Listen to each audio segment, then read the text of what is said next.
nossa atenção aos que estarão dando continuidade à partilha das experiências com a condução da equipe técnica municipal. Boa tarde a todos, meu nome é Wellington, sou da equipe técnica municipal e nós queremos continuar esse momento com uma participação e colaboração e aí a nossa dividir as experiências que temos nesses mais de 16 meses de trabalho, né, com a sociedade, com os movimentos, com a sociedade em geral, com a sociedade civil organizada, né? Todos aqui, se pudessem falar alguma coisa, poderiam falar alguma coisa sobre as experiências que tivemos nesse processo, né? Alguns se inscreveram, nós queremos ouvi-los agora. Nesse momento nós chamamos aqui, né? Vamos subir alguns para cá? Isso. Então vamos chamar aqui o senhor João Marcos Rodrigues Dutra, do MAB. Cadê? Está aí? Pode vir. Luiz Novoa, da Uni. Também está sendo convocado para estar aqui. Isso, sentar aqui na mesa conosco. Valdirene de Oliveira, da Ouvidoria da Defensoria Pública. Só não sei se é do Estado ou da União. Do Estado também pode sentar conosco. Vamos chamar nesse momento também Washington Campos, do CONAN. Está conosco? Não? Temos 3. Vamos para o próximo. Ieda, da Asmonque, Associação dos Moradores do Nova Conquista, Barra Cascalheira. Está conosco? Não. Rosângela, da Vila Denite. Está conosco? Não, é porque nós estamos no horário também já para continuar as plenárias, né? Então a gente tem que ir avançando, né, com os que estão presentes. Temos 3, né? Vanilo. É isso? Vanilo? De Vila Extrema? Está conosco? Pode vir conosco, tá bom? Nesse momento nós vamos começar aqui com o João Marcos, só orientando aos que vão agora fazer a participação na plenária. É um momento de compartilhar as experiências desse processo de revisão do plano diretor e cada um tem seus 3 minutos, né? Claro, salvo tolerâncias, mas esses 3 minutos são importantes para que dê direito a todos poderem compartilhar, aqueles que assim quiserem, esse momento das experiências que viveram no processo participativo. João Marcos, com a palavra. MAB. Boa tarde a todas e todos. Eu sou delegado do Movimento dos Atingidos por Barragens e eu queria reafirmar algumas colocações que foram feitas no início, de que, de fato, esse processo, ao longo desses 15 meses, foi um processo amplo de participação popular, foi um processo bastante democrático. Foi um processo que abrangeu todos os cantos dessa cidade e a gente reconhece o trabalho bem feito, elaborado pela equipe técnica do plano diretor. E a gente acha muito importante que, no final desse processo, o que foi apontado nas minutas dos projetos de lei sejam concretizados, né? Que o que foi colocado nesse processo participativo se torne, de fato, conquistas do povo, né? Porque existe um grande risco de tudo isso que foi construído agora, no final, sofrer algumas retaliações, né? A gente tem que tomar muito cuidado para que os projetos não saiam da prefeitura para a Câmara com alguns ruídos, né? É preciso ter o horizonte de que esse processo termine levando em consideração a soberania popular e a vontade do povo. Que a Câmara de Vereadores e a Prefeitura não desfaçam aquilo que foi construído pela população até agora, né? E nesse sentido, eu queria colocar alguns anseios. O primeiro é que todos os projetos que foram elaborados, o de uso e ocupação do solo, de parcelamento, o código de construção, a outorga onerosa da construção, eles sejam votados, sejam colocados em conjunto para votar na Câmara de Vereadores. Um dos piores cenários que a gente pode ter é que eles separem os períodos de votação desses projetos de lei, porque são instrumentos que têm que funcionar em conjunto. Se eles fizerem as separações sem com que os projetos dialoguem um com o outro, os instrumentos vão se tornar ineficazes, né? Então é muito importante que a gente garanta que seja votado todos os projetos. A outra coisa é que tem surgido algumas proposições de alteração desses projetos, né? E aí eu queria endossar os projetos que foram apresentados pela equipe técnica. Primeiro, em relação à questão da outorga onerosa da construção. É muito importante a gente garantir que esse projeto de lei seja aprovado da forma como ele foi colocado hoje, né? A gente, nos últimos 10 anos, no município de Porto Velho, teve apenas 14% das construções pagando essa outorga onerosa, o que significa que é um índice muito pequeno, ainda mais levando em consideração que os últimos 10 anos foram... a gente teve um boom de construção a partir da instalação das hidrelétricas, né? Tempo já, né? Bom, é que aí vai perder a... Tenta ser o mais sucinto possível. Então, existe uma fórmula para calcular o valor dessa outorga.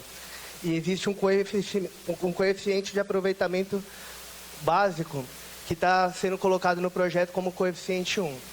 Se for aumentado para 3,5, como está se propondo, uma outorga onerosa que teria que pagar R$400 mil, ela iria diminuir para R$17 mil. E a finalidade dessa legislação é construir uma ferramenta que vai financiar um fundo municipal de habitação. Porque hoje a prefeitura não tem dinheiro para construir casa, né? E quando você constrói, por exemplo, um edifício com 10 andares e o município faz um investimento no entorno desse imóvel, todos os andares, os 10 imóveis, eles vão se valorizar. E o empresário ele vai ter lucro com os 10 apartamentos a partir do investimento coletivo que foi feito naquela área. Então é justo essa outorga, porque essa outorga é nada mais, nada menos que uma parte do lucro que o empresário vai receber e que foi conseguido a partir de investimento público, ele retorne para o coletivo para investir numa coisa que é fundamental, que é o Fundo de Habitação Popular do município. Ok. Eu vou precisar que passe para os demais. É muito importante. A gente, se precisar consignar o escrito aqui, a gente conseguindo no escrito nos anais, para ficar registrado. É só porque realmente nós temos o tempo regimental, tá bom? O próximo a falar... Por favor, agradeçam a participação do nosso amigo. Obrigado. Muito técnico, né? E bem profundo, porque está se apropriando do conteúdo. Isso é muito bom. Entende que ele se apropriou do conteúdo. Queremos aqui intercalar, se chamar o senhor Vanilo Ruiz, né? Da Vila Extrema. Eles estão longe, né? E que quer colaborar, por favor. 3 minutos, tá bom? A distância já vai quase os 3 minutos, que é quase 400 quilômetros. Então, quero agradecer o povo que aqui nos encontra, que nós sabemos que unido é que podemos vencer as batalhas. Então, eu quero só dizer que a nossa região é muito longe.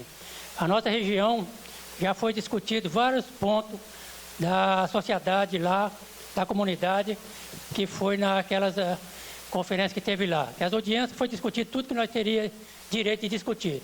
Então, agora aqui, nós só queremos aprimorar o que nós discutimos lá. Eu gostei muito daquela moça que falou no primeiro debate, que gostaria que a prefeitura cumprisse com aquilo que foi debatido em cada comunidade. Então, cada comunidade já discutiu aquilo que necessita na sua comunidade. Então, agora, a gente tem mais algum ponto para pôr. Eu fiz aqui um plano de desenvolvimento para a cidade. A proposta que foi aqui apresentada são fruto de um debate desenvolvido em discussão com diversos segmentos da sociedade de Vila Extrema, visando elaboração de um programa mínimo emergencial para o recebimento de crítica e sugestões, que não adianta só o cara criticar, ele tem que ter críticas e sugestões para a gente resolver o problema. Então, sobre os problemas e soluções que a Prefeitura deve resolver para o crescimento da cidade. Então, nós temos lá um grande hospital que agora parece que está quase fechando e vai passar todo o trabalho médico para os postos de saúde.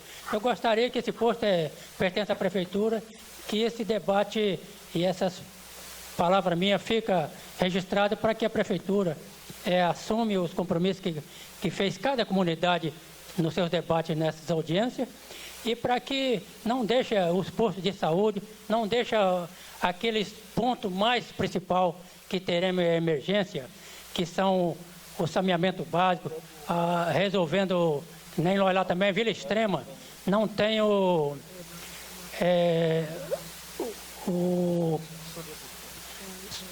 não foi selecionado ainda, ninguém lá é dono de terreno, então nós gostaríamos que fosse também feito uma revisão em todos os terrenos para dar documento para cada um, que lá nós não temos ainda. Eu gostaria que a Prefeitura olhasse mais para o lado da Ponta do Abonã, que estamos lá um pouco necessitados, né? Eu, como agora representante ali da Extrema, gostaria que a Prefeitura assumisse a responsabilidade que foi programada naquelas audiências que foi feita em cada ponto da Fortaleza do Abonã.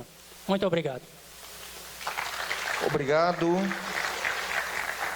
Nesse momento queremos passar aqui a palavra, né, para o senhor Luiz Novoa, aqui representando a Universidade Federal do Estado de Rondônia. Então, boa tarde. Sobre a margem esquerda, é um ponto específico que a gente pode, a partir desse ponto específico, pensar nas estratégias todas que foram elencadas, que ordenam esse plano diretor, né? A primeira estratégia, a cidade com floresta e as águas, ou seja, não dá para aplicar isso se a gente não conseguir, não tem capacidade de manter a margem esquerda com a sua singularidade. Ou seja, até um tempo, até antes da ponte, a Amazônia começava do outro lado do rio, a comunidade ribeirinha começava do outro lado do rio. A partir da ponte e com a perspectiva de asfaltamento da 319, é a devastação que se anuncia muito aceleradamente, e a cidade tem um dever com o Brasil, com o mundo e com essas populações de estabelecer políticas específicas, áreas especiais de planejamento, e, portanto, a margem esquerda é uma espécie de prova, uma espécie de teste civilizatório do que nós somos capazes de fazer com nós mesmos, não é? E, a princípio, com essa estratégia, cidade com floresta. Se a gente não consegue manter a margem esquerda com floresta e com população tradicional, não dá para fazer esse plano diretor com essa estratégia número 1. Muito menos com as águas. A gente não vai cuidar dos nossos igarapés se a gente não consegue cuidar das margens do rio. A estratégia 2 é decorrência, não é? Controle da dispersão urbana significa fazer da margem esquerda uma área de contenção mesmo, ou seja, uma espécie de linha imaginária, porque tem a ponte, mas uma linha que politicamente nós definamos como uma espécie de área de contenção, no sentido de que essa urbanização não vai se expandir desorganizada, de forma irregular, de forma injusta, brutal, como ocorreu historicamente com a cidade. Então, manter esse limite do perímetro é uma espécie de obrigação que a gente se impõe, de resolver primeiro nossos problemas, de resolver onde o espaço urbano existe, antes de deixar que esse espaço se expanda sem nenhum tipo de controle, nenhum tipo de regulação social. E para fazer isso, tem que ter pertencimento, que é a estratégia 3. Não dá para não dá para pensar cidade com floresta, nem menor dispersão, se você não tem identidade que produza, né, capacidades, né, produza saberes e aprendizados que nos permitam conduzir a cidade dessa forma. E aí vem duas questões específicas, né, que é a modernização, ou seja, você vai ter que criar capacidade técnica também, tem que ter pertencimento cultural, convicção disso para fazer, e tem que ter capacidade técnica, modernização da gestão. Mas é para isso, é para pensar um novo modelo de cidade, de forma que a gente possa visibilizar todas as diferenças e riquezas que tem esse município. E que a gente possa pensar, portanto, uma nova forma de atração de investimentos. de dialogar com esses investimentos, que venham não só para explorar e retirar no curto prazo, deixando o bagaço para trás, que é a história dos ciclos da cidade e da Amazônia como um todo, mas que possam vir de forma perene, né, numa nova forma, né, de diálogo, de integração com as nossas diferenças, que a gente possa, de fato, criar unidade nessa enorme diversidade que tem a cidade. E isso, claro, certamente tem que ser cada vez mais um papel tanto da Universidade Federal de Rondônia, quanto do Instituto Federal, das universidades particulares, que a gente possa ter esse compromisso com essas estratégias. E a margem esquerda, para nós, é uma questão de honra e que viabiliza ou não viabiliza todas as estratégias. Obrigado. Obrigado. Obrigado pelo respeito ao tempo também, obrigado pelo esforço enorme. Queremos chamar, nesse momento, Valdirene de Oliveira, ouvidora da Defensoria Pública Estadual, né? É que não está aqui registrado, mas estadual. 3 minutos para a sua exposição das suas experiências com esse processo do plano diretor. Pois bem, a gente acompanhou todo o processo de revisão do plano diretor, no primeiro momento enquanto sociedade civil, e depois também assumindo como ouvidoria geral da Defensoria Pública, por saber que esse é um instrumento fundamental para garantir o desenvolvimento de qualquer município. E justamente porque não foi executado o plano anterior, que todo mundo sabe, é que Porto Velho hoje tem ainda um acúmulo de uma série de problemas sociais e estruturais, entre eles, principalmente, a questão da rede de saneamento básico ambiental, a rede de esgoto, né? Eu quero destacar aqui algumas coisas que já foram mencionadas aqui pelo professor Novo e também pelo João do MAB, que esses instrumentos, essas ferramentas que estão no pacote da revisão do plano diretor. Eu acho que é importante ressaltar que as leis que estão agregadas, a legislação que vem agregada ao anteprojeto da lei que revisa o plano diretor de Porto Velho, elas são fundamentais, é fundamental que seja garantido a sua plena aprovação pelo gestor público e também pela Câmara de Vereadores. E eu digo por quê? Essas leis, elas são leis antigas, ultrapassadas, e o que foi feito nesse processo de revisão do plano diretor que eu acompanhei, quero deixar isso bem claro, não estou falando pelo espaço do tempo, estou falando pelo acompanhamento que nós fizemos, acompanhamento qualitativo, inclusive, que ela já não atende mais às demandas e à evolução da cidade de Porto Velho, né? São leis defasadas e o que o IBAM propôs, juntamente com a construção coletiva, que eu acho que isso é importante ressaltar, foi ressaltado em vários momentos dessa conferência e também nas audiências, que isso é uma construção coletiva, que não está sendo privilegiado nenhum segmento, nenhum setor, a não ser a população de Porto Velho. Então, todos os momentos foi assegurada a participação dos segmentos produtivos, dos segmentos da sociedade civil, das ONGs, né, em todas as etapas de revisão do plano. E todas elas contribuíram, que resultou nisso que a gente discutiu hoje pela manhã, que a Raíza fez uma apresentação básica, que representa-se a vontade e o anseio da população, e por isso devem ser respeitadas, né? Então, essa proposta, por exemplo, do que o João falou, e eu concordo plenamente com ele, da ortoga onerosa, é uma proposta que vem agregar o coletivo que até hoje não era agregado, porque sempre beneficiou um setor exclusivo da sociedade. E a proposta que vem agora, ela uniformiza, atende a todos nessa questão da construção, do controle do desenvolvimento urbano. Esse é um dos pontos, né, que traz também a questão, uma tratativa, uma mudança com relação ao coeficiente de construção. E a gente precisa saber disso porque isso foi feito de uma forma estudada. Não foi alguém que pensou e vamos fazer dessa forma, assim do nada. Foi estudado, foi feito diagnósticos para poder chegar a essa conclusão. Então, não é justo que no momento final do plano, né, setores se articulem por trás para poder fazer valer as suas intenções, as suas vontades, em detrimento daquilo que, de fato, o município de Porto Velho precisa.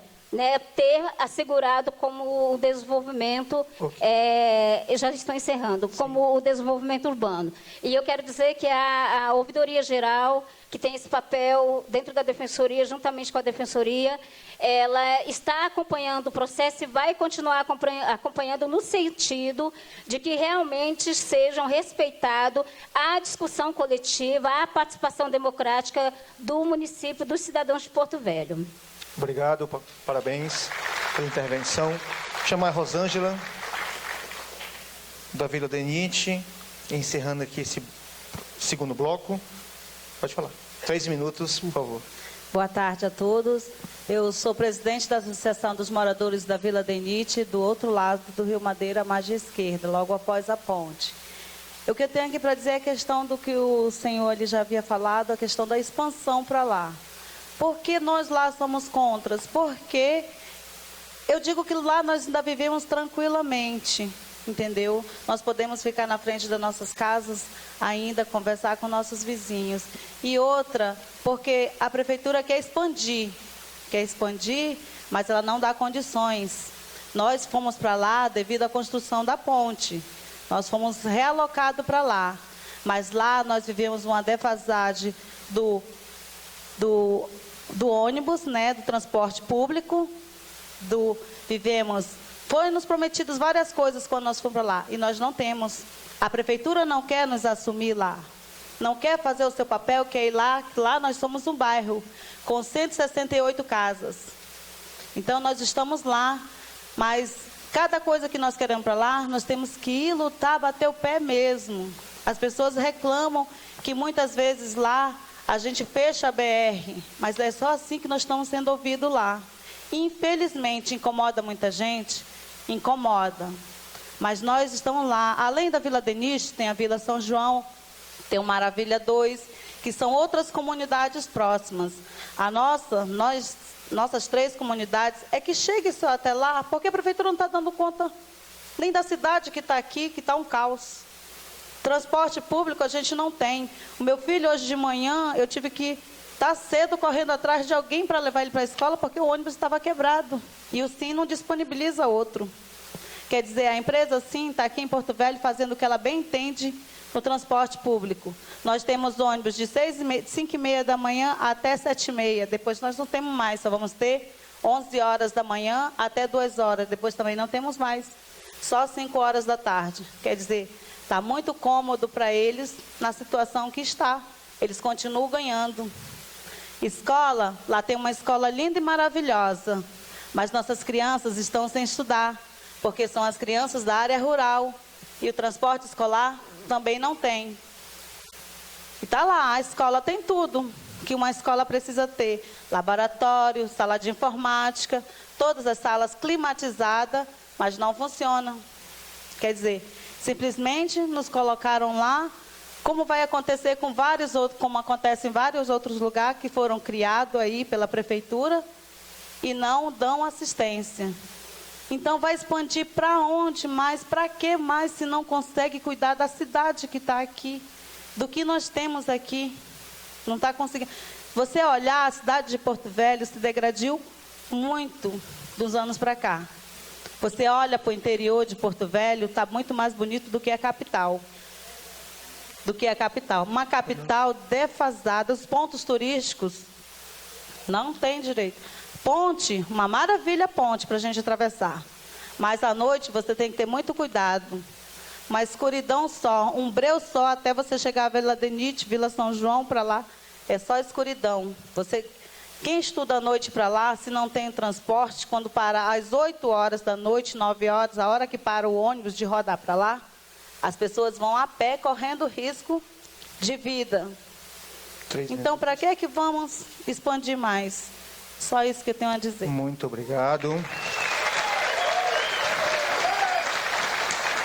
Parabéns pela sua intervenção. Podemos desfazer aqui esse bloco de participação. Muito obrigado a todos que participaram.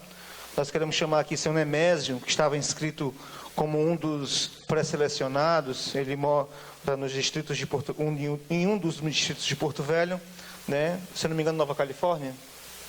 É isso? Isso. E nós agora queremos que ele também colabore, falando da sua experiência, com a participação do processo de revisão do plano diretor participativo do município de Porto Velho, né? Trazendo aqui.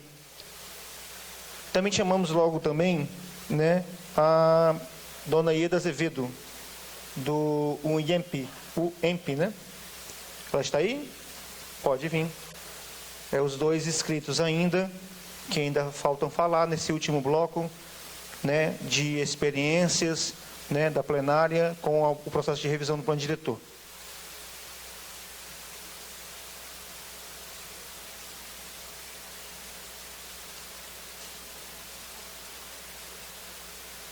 Nemésio Soares Ferreira, né?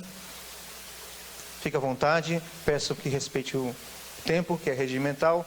Tá 3 ok. minutos. Boa tarde. Obrigado. Ainda bem que a senhora veio, que eu estava nervoso aqui sozinho, tá? Pessoal, eu sou de Nova Califórnia, represento o Fórum de Política Pública do Distrito de Nova Califórnia. E venho com a responsabilidade muito grande de representar o distrito, que vem numa luta de 10 anos, esse Fórum de Política Pública, tentando, de uma forma diferente, conseguir os direitos que a gente sabe que estão em legislação. Nova Califórnia, a gente tinha uma mania de sentar em todos os cantos e se encontrar e falar de toda a dificuldade que o distrito tem, principalmente referente à política pública. E aí nós resolvemos juntar um grupo que reclamava o tempo todo, que estava o tempo todo reclamando que falta água, e lá falta água, que falta asfalto, e lá falta asfalto, mas também que tinha algumas coisas que nós poderíamos fazer.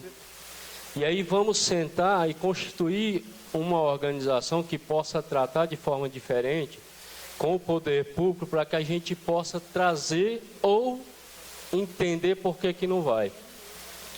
Quando o plano diretor começou a ser discutido lá, a grande parte de Nova Califórnia não quis participar. Nova Califórnia não quis participar porque nós já tivemos várias reuniões lá e nada de concreto tinha acontecido.